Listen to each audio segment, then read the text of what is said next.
Welcome to Simulated News with Chip Pixel, where the facts get filtered through a very sarcastic algorithm. Here's what's on our glitchy radar today. Over in Europe, regulators continue their crusade as the designated grown-ups of tech. The EU has been slapping big tech with fines and rules like it's giving out speeding tickets at the Indy 500.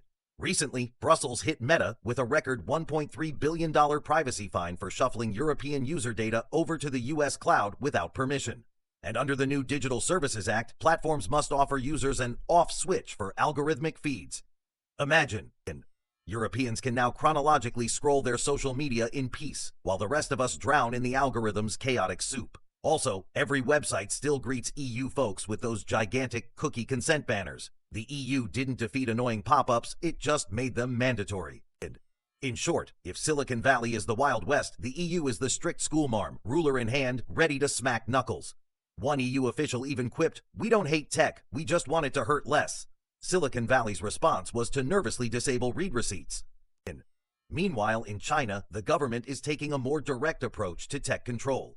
They rolled out new guidelines for AI chatbots that basically boil down to, "Thou shalt not undermine the party." If you ask a Chinese AI about sensitive topics, it's likely to respond with a friendly, "Let's talk about something else, shall we?" Reportedly, one Chinese chatbot was asked about democracy, and it literally blue-screened. The party's message is clear. You can build advanced artificial intelligence, just make sure it loves Big Brother. Rumors say their state-developed chatbot ends every conversation with, "By the way, Xi Jinping is doing a great job, don't you think?"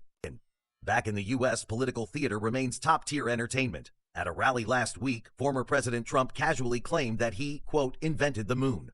He also hinted that Mars was looking into voting for him in 2028. Not to be outdone, Congress held hearings on UFOs and somehow managed to turn it into a partisan food fight. One side implying aliens are here and probably voting for the opposition and Fuller, and the other accusing the aliens of orchestrating disinformation campaigns.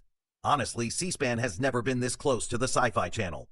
When a witness earnestly says, "non-human biologics," you know we've left Kansas.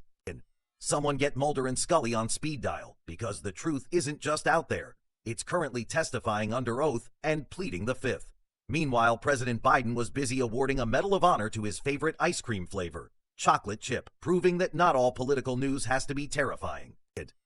In the world of entertainment, Hollywood has learned a valuable lesson. Never underestimate the power of pink.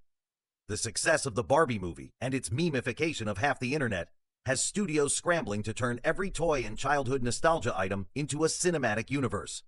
We're getting movies about everything now. A gritty live-action Polly Pocket, a Hot Wheels saga, even whispers of Slinky the motion picture.